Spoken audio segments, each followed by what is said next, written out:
coming back. And I see you all have your name tags, and I put mine over here, so I'm lost. If you didn't just sign in on the sheet, I'll make sure everyone's signed in for that. We're coming back for our second session of Lamentations. I really enjoyed our conversations last week, and looking forward to what we're going to go over today. Get to the right page. But as we get started, I just want to start us in a moment of prayer. Wonderful God, we give you thanks for this good and beautiful day, for this time and opportunity we have to come to gather with you and to hear and study the Bible together, to hear in the book of Lamentations the voice of fellow travelers just like us, of your people, of your children, crying out in grief and in pain.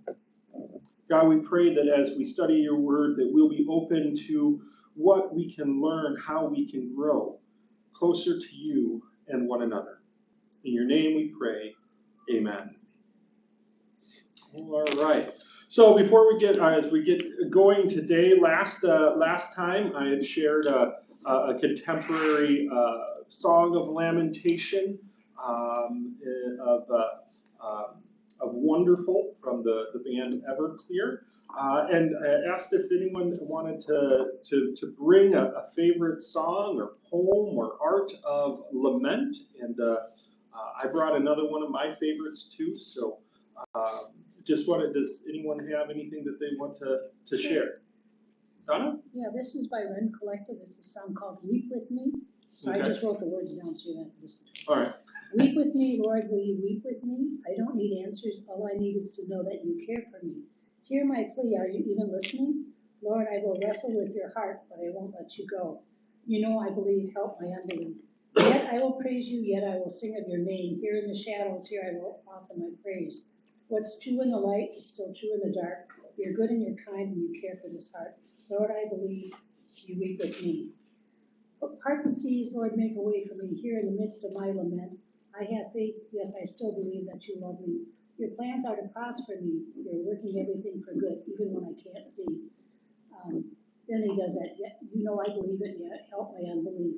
Yet I will praise you, yet I will sing of your name. Here in the shadows, here I'll offer my praise. What's true in the light is still true in the dark. You're good and you're kind and you care for this heart. Lord, I believe that you weep with me. Turn my lament into a love song. From this lament, raise up an anthem. Oh, I'll sing it in the darkness. I'll turn my lament into a love song. Because I love you, Lord, and from this lament, raise up an anthem. And then it does the chorus again. Yeah. So you can hear a voice of a person feeling separated from God. You know, are you even listening? Are you weeping with me? Yeah. Mm-hmm. At the very end, he says, Lord, I believe you weep with me. Mm-hmm. So he does say that at the end. Excellent. Yeah, excellent. Cool. Anyone else have a favorite lament they thought of? Sherry?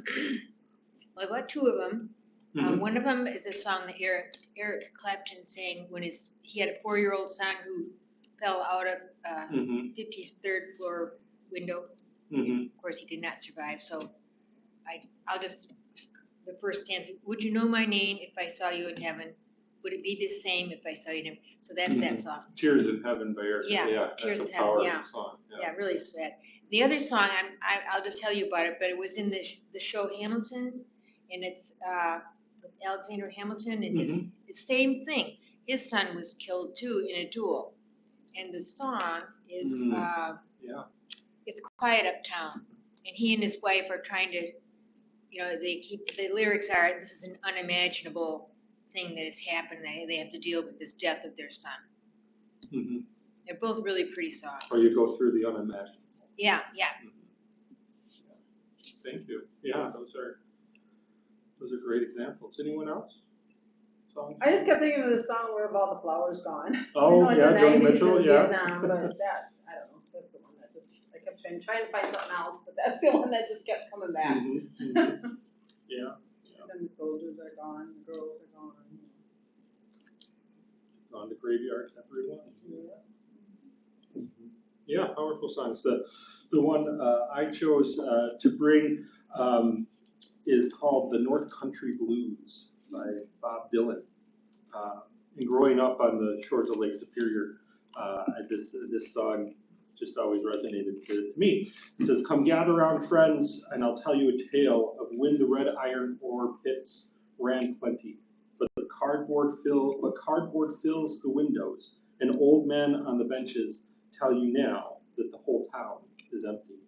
In the north end of town, my own children are grown, but I was raised on the other. In the wee hours of youth, my mother took sick, and I was brought up by my brother.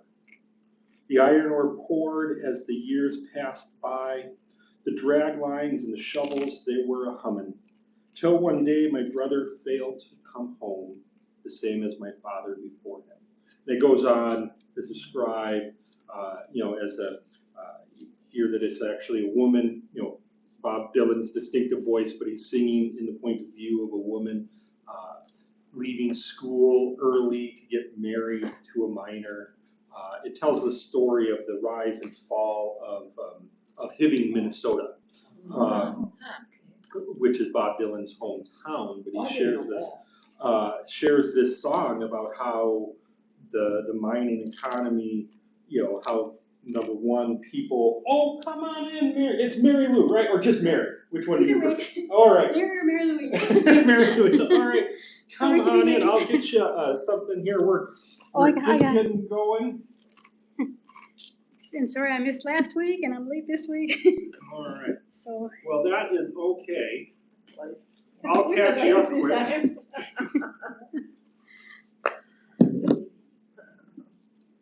I told Pat Lightfoot she should come, but she had something else she had. Okay. Here, or you can write your name on that name tag. Oh, there you are. All right. We'll just remember that one. But we'll get you one for next week. But this is for you to take notes too. You can keep that.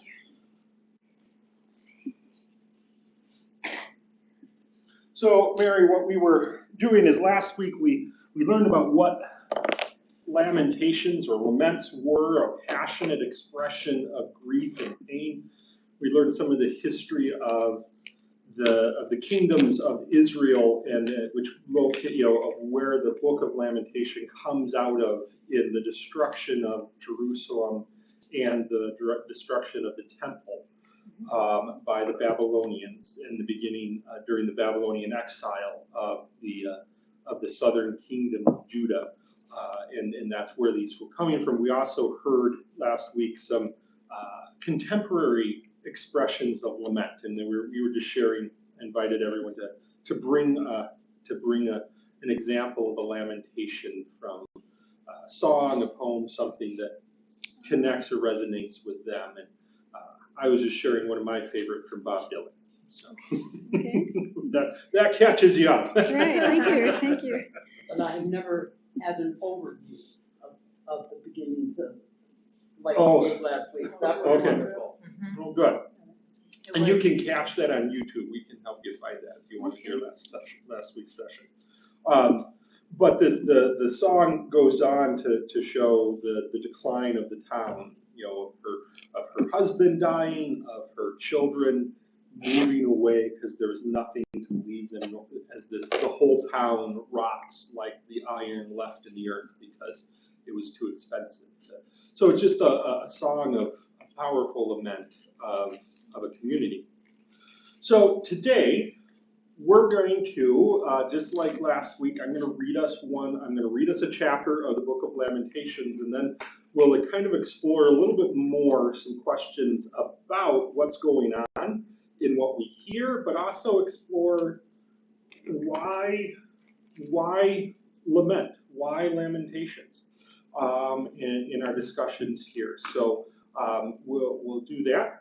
And if you keep in mind the songs of lament that we've shared, that can help us answer some of the questions that we'll deal with here later. So I invite you to open up your Bibles to Lamentations. I'm going to read Lamentations 4 for us, okay? I gotta get it. Oh, I should have told you to get that earlier. There's also coffee and some blueberries if you want to. What page? Oh, I couldn't tell you that. That's not nice. I'm reading out of a different book. Oh, I'm pretty sure mine is on page 1176 of the Hebrew Bible. Okay. It's on 767. 767. After Isaiah and Jeremiah. Yep. 767, I don't think you heard anybody. Okay. Oh, I'm still in New Testament. Okay, here we go.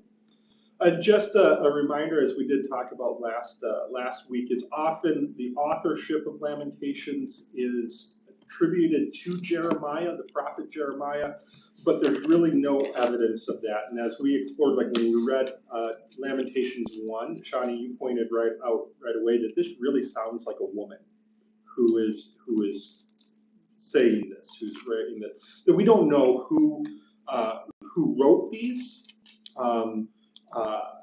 But we know that they're people who clearly went through the tragedy, the trauma of the exile and the destruction of Jerusalem. As I read chapter 4 to you, I just want to also share again, as in laments, as we said that lamentations are a passionate expression. There is some very graphic language in this. And we're not going to skirt them. Just be aware that there is very graphic language in this. And I just put a question mark after Jeremiah, which is under the word author. There's when organizing the Bible, we tend to want to label things. Right. And this is purely a Western Christianity construct. Although there is some ancient, like Matthew, Mark, Luke, John, there was also this, if we could attribute this to somebody, it gives some a sense of authority or legitimacy to the book. That was more so in the New Testament and in more modern Christian times. Lamentations has been a part of the collected Hebrew scriptures without question. And the Hebrew people, the Jewish people today, they do not attribute this to Jeremiah. That is something that we are Western imposing. culture does that. Primarily. All cultures do something, but that was, and the only ones we can really speak to are Western is ourselves. So all right. So let's listen to Lamentations 4. How the gold has grown dim, how the pure gold is changed. The sacred stones lie scattered at the head of every street. The precious child of Zion, the precious children of Zion, worth their weight in fine gold, how they are reckoned as earthen pots, the work of a potter's hands. Even the jackals offer the breast and nurse their young, but my people has become cruel, like the ostriches in the wilderness. Just a side note, man, they must have thought ostriches were horrible. Cruel. I don't know about ostriches. I've heard sandhill cranes sometimes if they have more than one, sometimes they'll kill off, so they only have to raise one, so maybe ostriches might do that. Not all sandhills do, because I've seen them with two. Yeah. But possibly. Like the ostriches of the wilderness, the tongue of the infant sticks to the roof of its mouth for thirst. The children beg for food, but no one gives them anything. Those who feasted on delicacies perish in the streets. Those who were brought up in purple cling to ash heaps. For the chastisement of my people has been greater than the punishment of Sodom, which was overthrown in a moment, though no hand was laid on it. Her princes were purer than snow, whiter than milk. Their bodies were more ruddy than coral, their hair like sapphire. Now their visage is blacker than soot. They are not recognized in the streets. Their skin has shriveled on their bones. It has become as dry as wood. Happier were those pierced by the sword than those pierced by hunger, whose life drains away, deprived of the produce of the field. The hands of compassionate women have boiled their own children. They became their food in destruction of my people. The Lord gave full vent to his wrath. He poured out his hot anger and kindled a fire in Zion that consumed its foundations.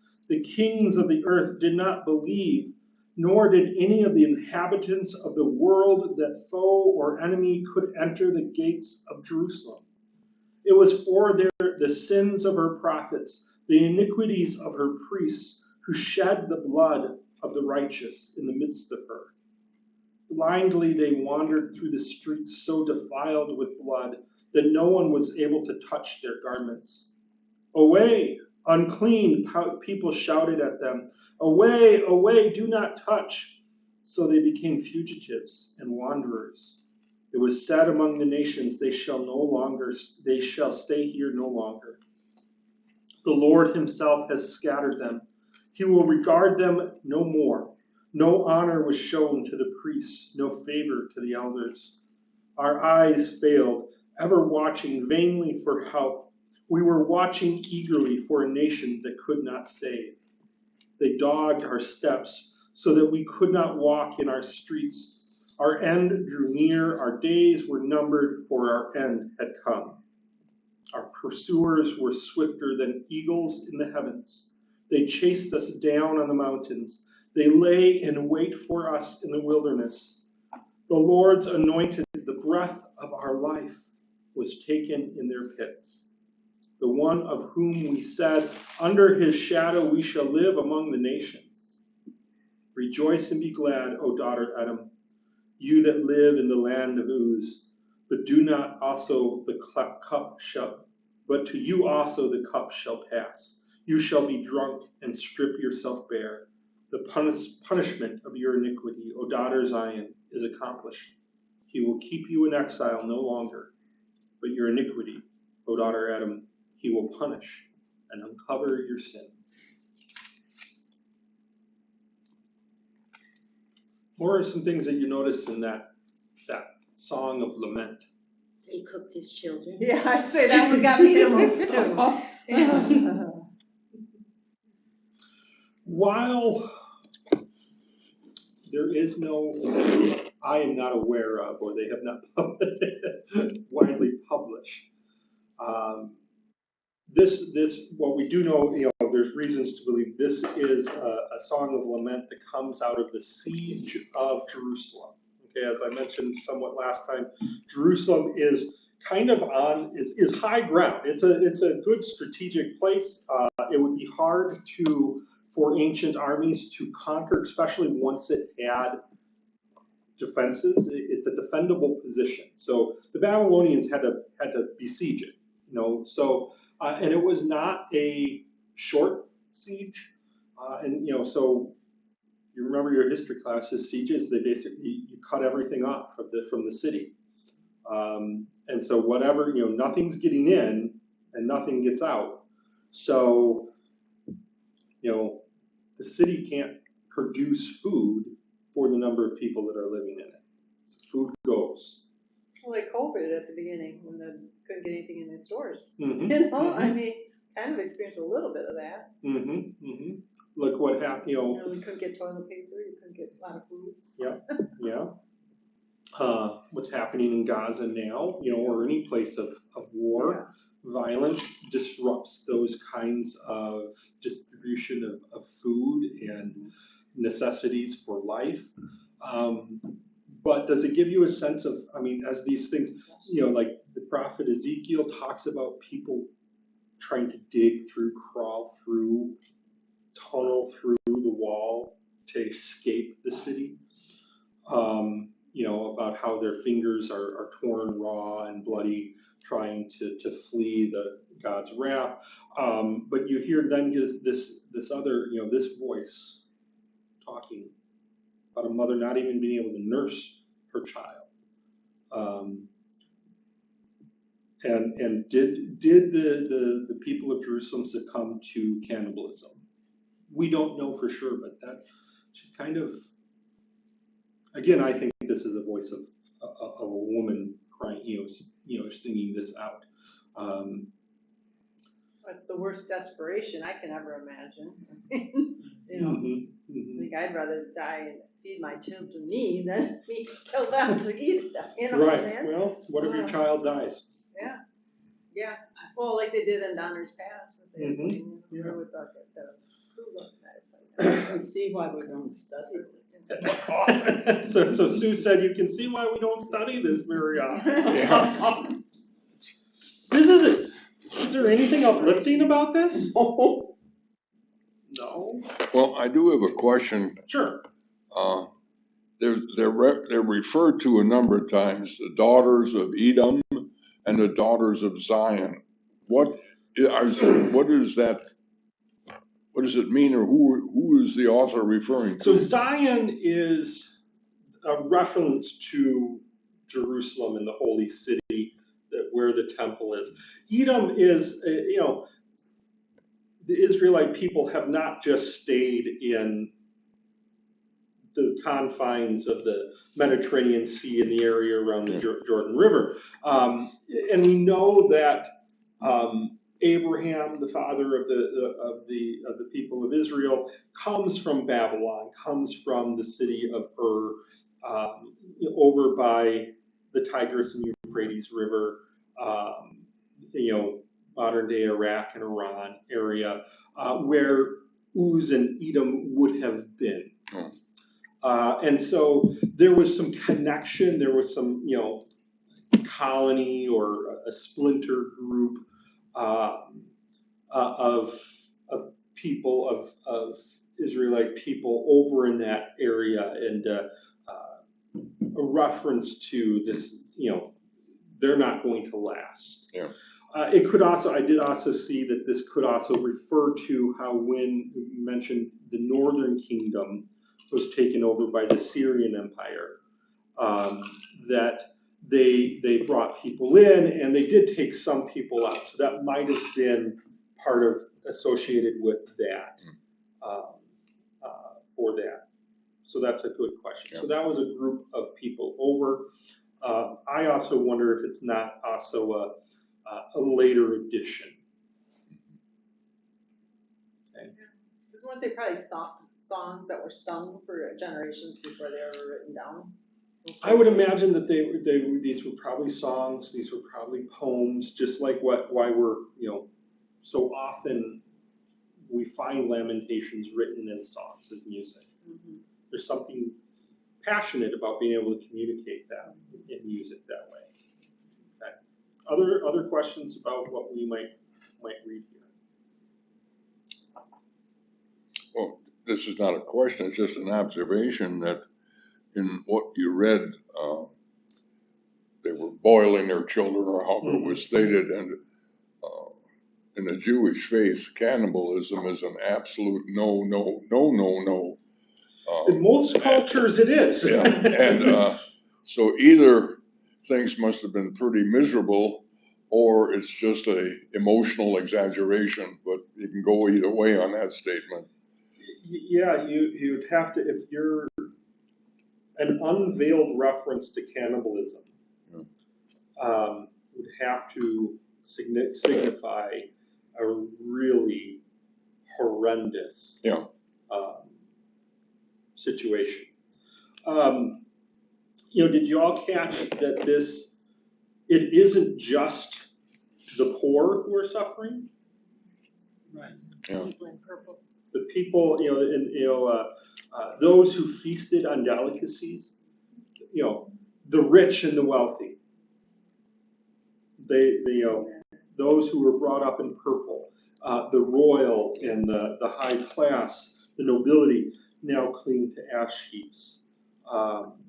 Even the religious hierarchy, the priests and the prophets, are drenched and covered in blood. That this suffering is Everybody, every class. Right. There's no one who is spared from this kind of suffering. All right. Yeah. So this is pretty. This portrays a very desperate, horrible situation. So the naysayers that say today is so much worse than it was 10 years ago, 30 years ago, 50 years ago. It wasn't this bad. Well, it's just, whoever wrote this is just simply describing war. I mean, I don't care, look at the firebombing of Japan by us. Hundreds of thousands of civilians died, the bombing raids at Dresden. So war is the pits, and this is just really describing that war hasn't changed. It's still miserable. Right. Not just war, but the broader suffering, trauma, and devastation wreaked by war upon humanity. I wondered if anyone was younger generation. I know, but you mentioned Japan.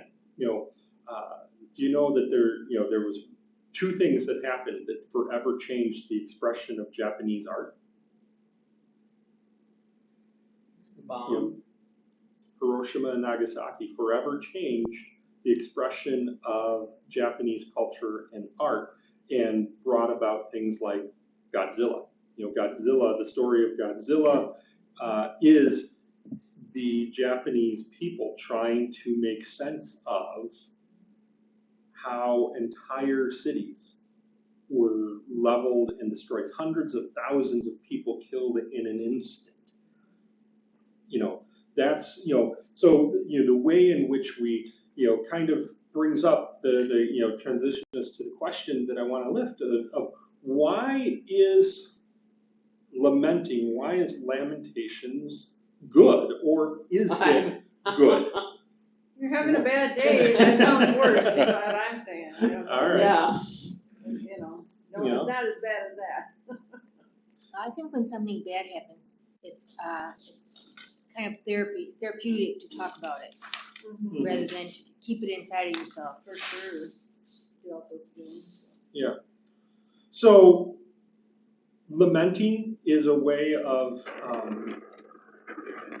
and is an emotional release, right? You get it out. What happens when we keep something, especially something? I mean, I had a friend just on Facebook today, who wrote a song about, there wasn't any milk for his cereal. The wait at the eye doctor, the eye doctor was longer than expected, this or that, and went and the store was out of this or that they needed, and it was kind of like modern day lament. Yeah, it was a modern day lament, but it was like, really, that's just Tuesday. Come on, get over it. Remember, the lament is not to downplay what my friend was feeling or expressing, because he can express his feelings, and they are his. But really, that is just Tuesday. I mean. But what about those Tuesdays when you wake up and your wife is dead in bed next to you, has passed away and they're asleep?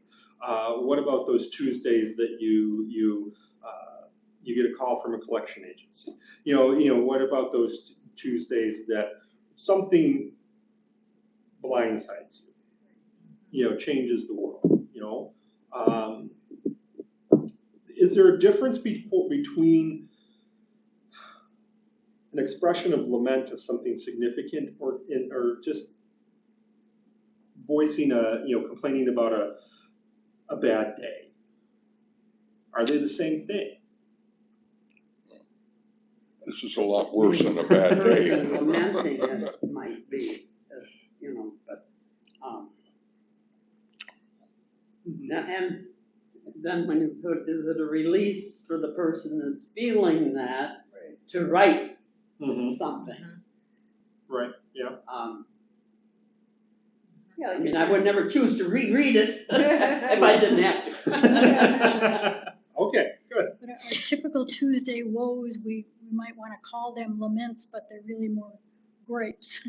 Yeah, Right. there's a difference here of lamenting and griping. We also all know people who just like to gripe or Right. complain, Right.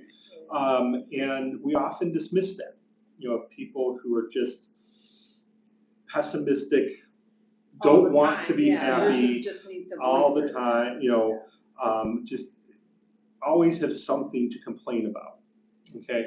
Now, at a professional mental health level, that's a red flag, Yeah. okay? That might mean that they actually might need to lament Right. about something. But, my friend was just venting off an annoying Tuesday. But if he didn't, do you think there would be any emotional, spiritual, or even physical harm if he didn't vent off about his Tuesday? Sure.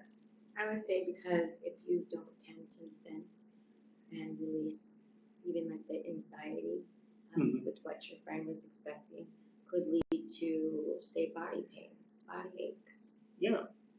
How much more so if it's something that might have caused you to consider cannibalism?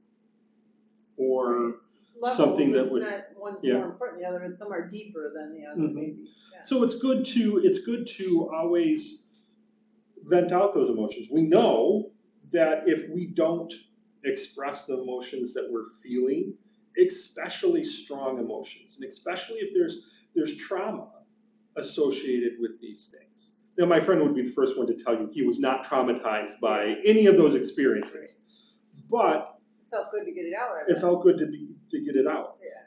But what if every day you didn't know where your food was going to come from? What if every day you were wondering, is the car going to get me to work? There is, even though it might not be huge, there is a level of constant stress and anxiety about the things that we go through that we often don't express. It seems that we are far more likely to vent off something that's small.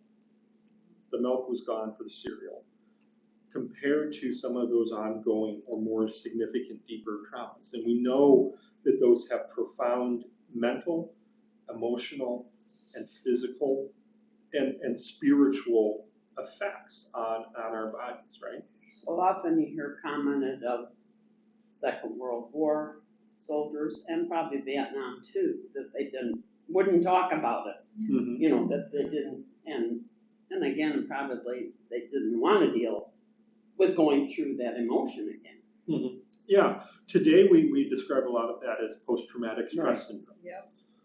Very common in soldiers, but it's not exclusive to that. We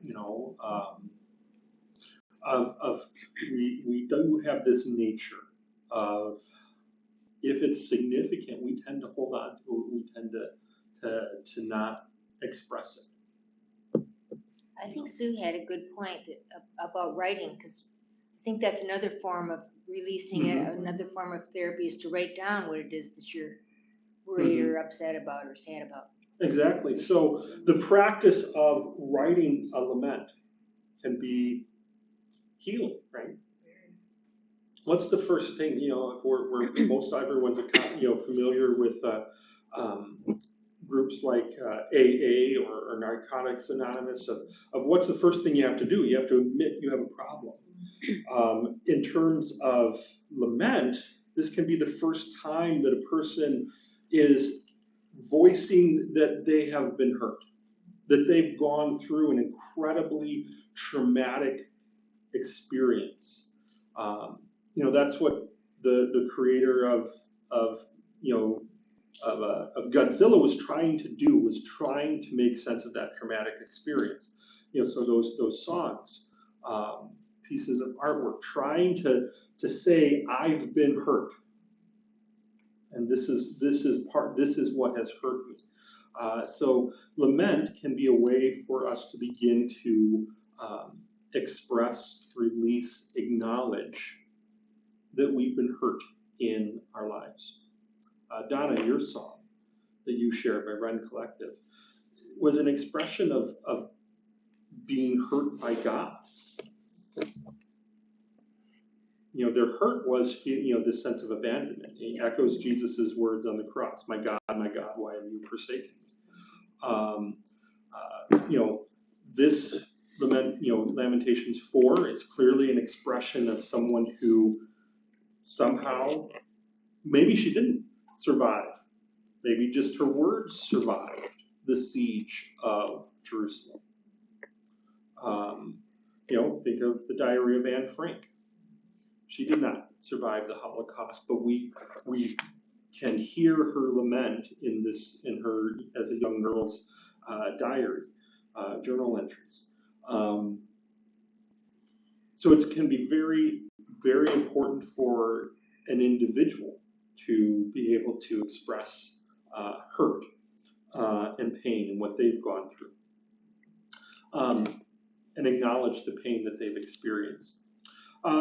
What else can lament do? Why else might lamenting be good? It passes it to the next generation to know it's okay to lament also, or to the person that hears or reads it. So it actually Feel can build connection. It can build community. It can build relationship. It's cathartic, It's cathartic, yeah. But I always hate to be the curmudgeon in the group, but that's my role in life. I read this a couple of times last night, and I thought how close this is to today's culture. There's a good part of this where all bad things have happened. And to me, a lot of the bad things are being blamed on God for happening. God, you've forsaken us. God, you're not here to help us. It reminds me of the lady who went into McDonald's and spilled hot coffee on her lap and got $1 million from McDonald's. Whose fault was spilling the coffee, McDonald's or hers? And it seems to me, and I see it as a transference of responsibility. You lost the battle. You lost the war. Don't blame God. And yet I see that in this lament. Okay. Well, I want to put a slight pin on that, but I would also, yes and no. God allowed it. The prophets before this clearly said this was God. Yeah. God, you're jumping us into next week a little bit. Oh. I shouldn't have read the next whole book. week. No. Next week we answered. We're going to explore the question. Wait a minute, where's God? Yeah. So I'll give us a teaser on that. But there is, yes. But one way of understanding this too is in the culture at the time. It is only one perspective. When we look back at this, it is only the Judeo-Christian perspective from us looking back to say God did this. Babylon was doing this to anyone they could at the time. Okay, this was human being. This was a human empire doing what human empires do, and humans doing what humans do.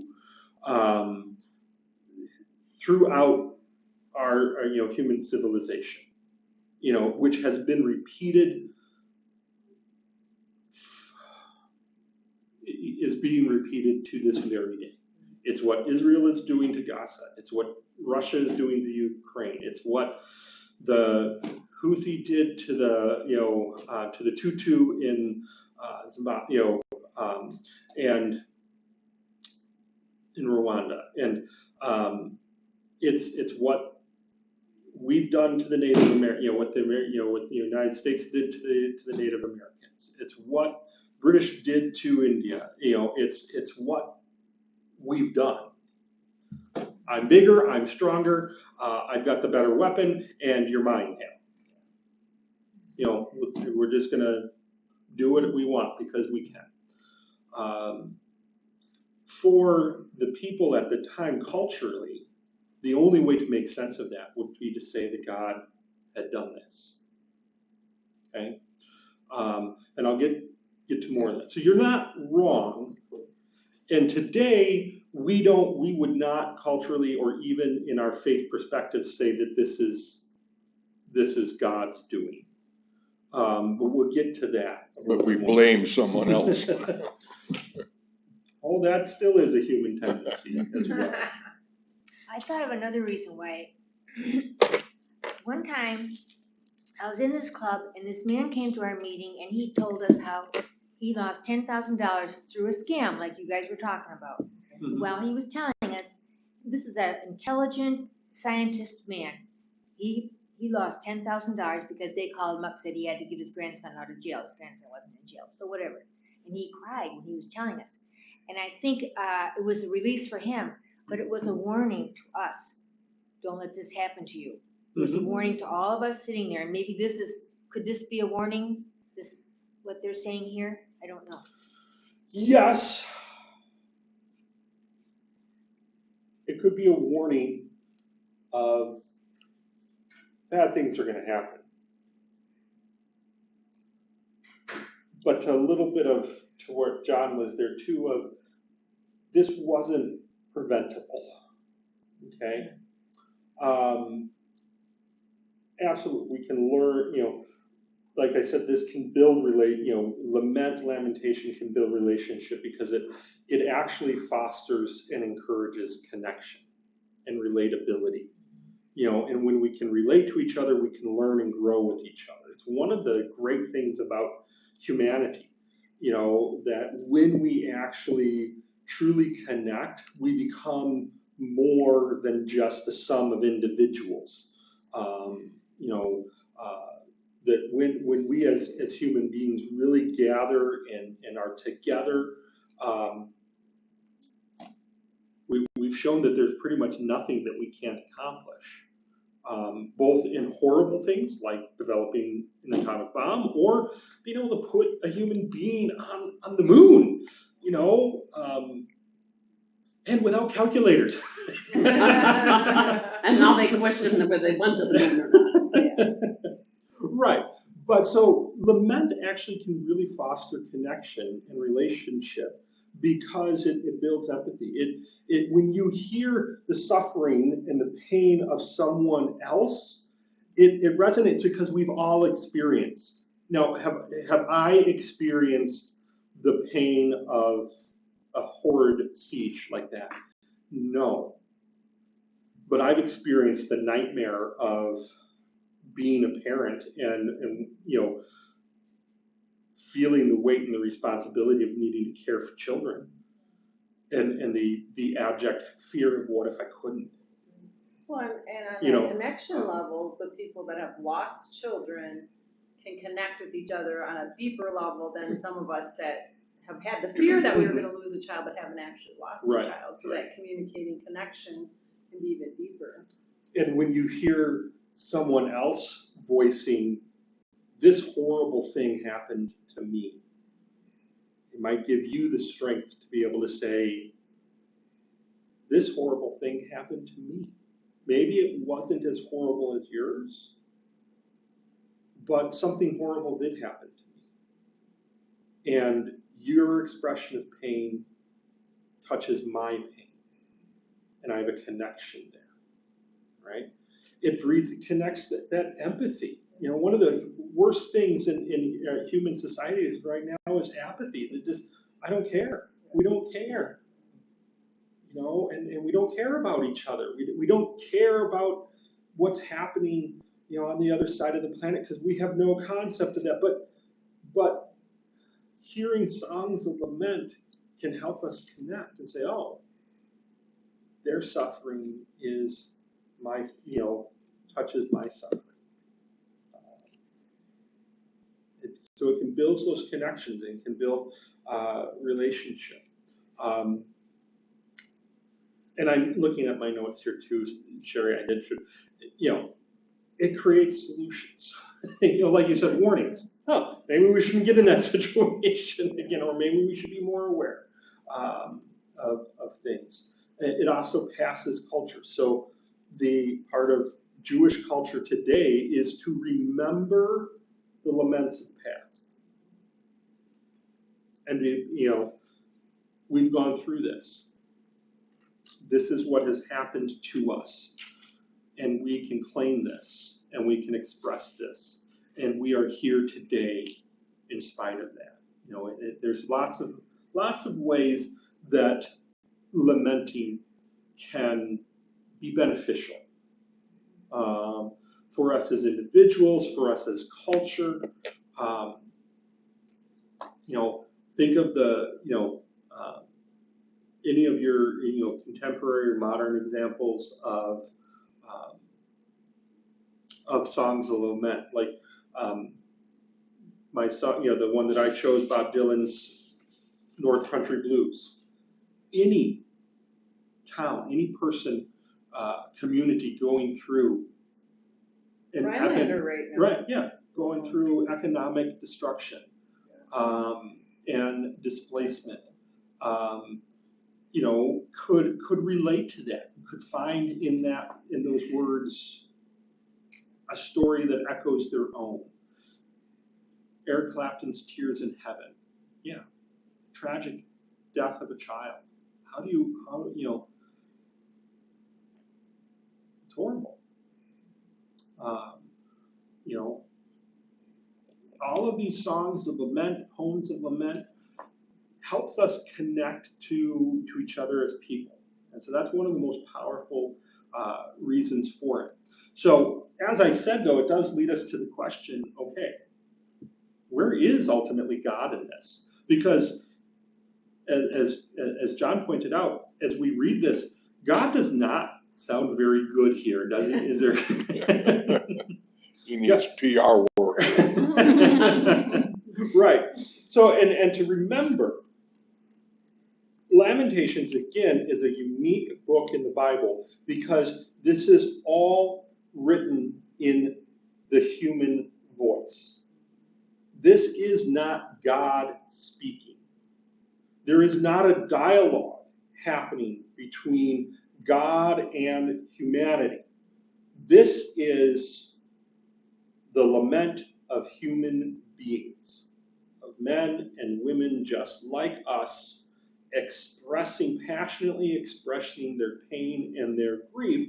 And so it does lead us into this question then, and we've answered here today that can be a really good thing, and there's purpose and meaning behind it. But next week, we're going to begin to tackle a little bit more the question of, okay, what about God? Where is God in the midst of this lament? Where is God in the midst of our lament today? Okay? Because this isn't God saying how the gold has grown dim. This isn't God saying metaphorically, oh, my children Israel, you're like, you're being killed like how the ostriches kill their own offspring. My children. This is people saying, I had to eat my child because there was no other food. So so spend some time thinking. Maybe not researching on the But internet. it also brings you to pray, to pray because, you're going through that, Mm-hmm. but with grieving, you tend to be in your own head and you're talking to the Lord. You're Mhm. praying, actually. Yeah. Yeah. Mm-hmm. So. Yeah. So teaser, lament can foster spiritual connection, and we'll dive a little bit more into that next week. Of where is God, of why such a I'll try to answer why such a book that, as Sue said, I do not ever want to read this again. why this has been deemed sacred, and why, the Jewish people today, the Hebrew people of the ancient world, and why we as Christians say this should be here, is there, and explore where God is in this lament. Okay, because in answering that, we begin to find hope. Because I think Lamentations ultimately brings us a message of hope. Can never be as bad as that. I'm not going to say that. No, because. We all want to quantify it, but we all, John's right. Some of the things that happen, I mean, yeah, we're talking about cannibalism here. We don't know how hungry, what's going on. We don't know what it was really like in World War II in some of those ghettos. We don't know, most certainly us in Western American culture, don't know how desperate some of our neighbors are. Johnny, we're not isolate, all of us who have white privilege do not know how desperate other people are and what people have gone through. We just don't. And so to say it can't be as bad as that is not something that we should say. You think of some of the levels of abuse. That was two of your kids. Yeah, they're swapping cars. You think of some of the abuse that people go through at an individual level. Well, cannibalism might not be a response to that, but sorry, no. So it can be as bad as this. Don't say that. I read a quote from B.B. King. Y'all know who B.B. King is? The father of blues, he and Lucille, who wrote, "As long as people have problems, they'll be singing the blues." Okay. Yeah. So resist the temptation to quantify it. All right. Because then you also then resist the temptation of saying, my suffering isn't. You minimize your own experience, or you minimize the experience of others. Like what I was doing to my friend. Okay. Don't minimize it. There is a difference between just complaining and lamenting. And my friend was making a joke, But for our conversations, yeah. Someone is crying out. Did anyone in Hibbing, Minnesota resort to cannibalism? No. But what they went through was pretty horrible. And we can't minimize that. So, all right. Enough preaching. All right, thank you all for coming. I look forward to next week. Come next week, and we'll be much more positive. Okay. Is that possible? Well, there'll be no. The subject matter is not positive, but in that we find that there is something positive in the midst of it. Okay. All right. Thank you all for coming. Thank you. And if you think of another, feel free to bring another lament. If you think of a poem or a song, I should have shared that. Bring it. I like them.